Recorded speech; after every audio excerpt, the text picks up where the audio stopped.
Hello guys, I hope you are doing well. It's once more the professor, and in this video today I want to talk about some of the advantages and disadvantages of top universities in Russia, because a lot of people want to study in Russia, choose universities without knowing the advantages and the disadvantages in those universities. And us, since we are in the system, uh, it's been a while ago we are in the system, so we understand how things work here. And someone coming here without knowing the system can fall in some traps that can be deadly.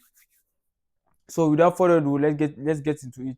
So let us start with the advantages. Some of the advantages of getting in a top university in Russia. Number one advantage I would say of of getting a top university is that when you it's, the university is renowned. The university is known as a top university. So when you get a certificate from that university, it has a little bit weight on the job market as compared to if you get a certificate in a small university. Not saying that if you get a certificate in a small or average university, you will not get a job. Just that when they will see a certificate from this top university, that will attract a little bit attention on your file, and they will look more on your file because you are coming from a top university.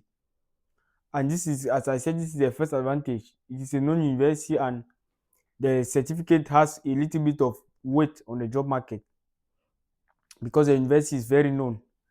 Now, I will also say a second advantage is that in these top universities, you have usually the Russians that are there are usually sons of rich people. Not always, but most of the time, the Russians studying in this top university are from rich families, and you have the ability to make contacts there, to have a good network, so that when you get out of the university, you have at least a solid network to manage the job market, or if you want to start maybe a business, you have big contacts. So this is also an advantage of state university. You have rich people, sons of rich people, or daughters of rich people there, where with whom you can network. So this is also an advantage of a top university. Uh, so this I would say these are the two main advantages, and also maybe the the courses there maybe are a little bit maybe, how can I say it? I would say better than in an average or mediocre university, in an average or low class university. For example, if you are studying economics in a top university and economics in an average or low class university, I would say the quality of the course will, I think, will be better in the top university because the qualities of the teachers there are also better. Now, if you are in a medium university or average university, you can do your research alone. On top of what the teacher says, you can go again and add your, you get things like certificates. You get your certificate. You also do some, how can I say it? Uh,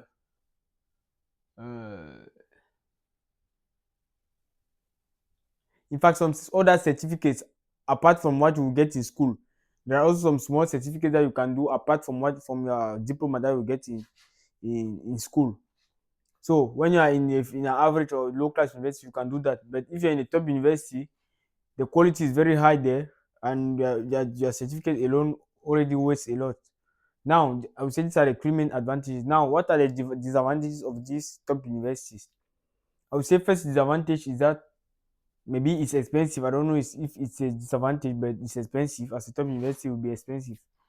And the main disadvantage of these top universities that I would say is that they dismiss a lot of students. These top universities dismiss a lot of students. The level of tolerance in these top universities is very low as compared to the level of tolerance in medium or low class university. Meaning, for those who don't know, here in Russia the system works as follows. You have subjects for maybe first semester, second semester, first year. You need to pass. In fact, you have subject for the first semester. Let's say 7 subjects in the first semester. You need to pass all of those subjects. It's not like maybe in Germany where you can choose a subject that you are going to to to be evaluated on for that semester, and you can postpone the other subject in for another semester. Yes, not possible. Here it is fixed. You have a number of subjects and you need to pass all the subjects. You have the first exam.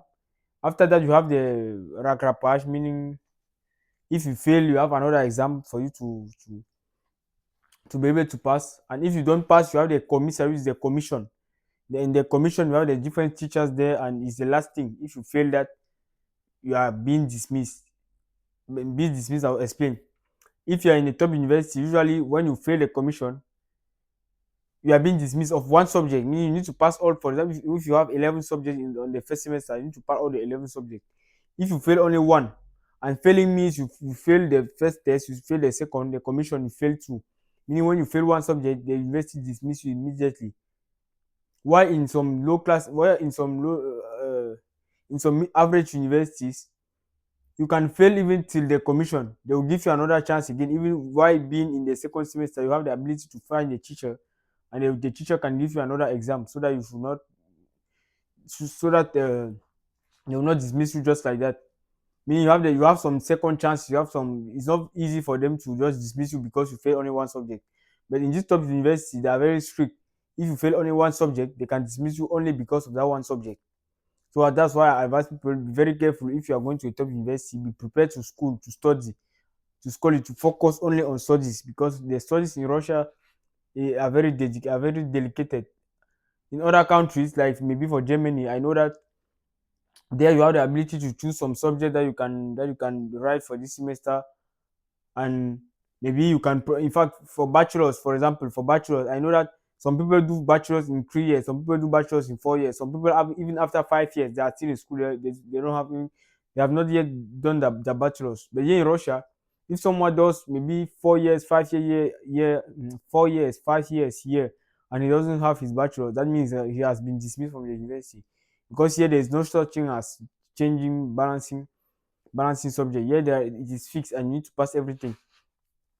And as I said, in medium university, you have the ability to, if you fail maybe one subject, you go to the second semester normally, and now you try to find a teacher for him to evaluate you again on that first subject. Now it's only when you accumulate a lot of debts that you can get dismissed in these medium universities. Meaning, not only you have one subject that you are owing, that you need to, in fact, for example, if you're in a second semester and there is a subject that you need to pass that you didn't pass in the first semester, you are already in the second. You owe already one subject. Now that second semester again, for example, you fail again, maybe I don't know, two, three subjects, or one, and then you go maybe to second year. Let's say you were in first year and you go to second year, that's make maybe three debts in total, because one for the first semester and two maybe for the second semester, three debts. And maybe if you accumulate maybe a lot of debt, like four or five, they will dismiss you. That's why I would say this is an advantage also of medium university.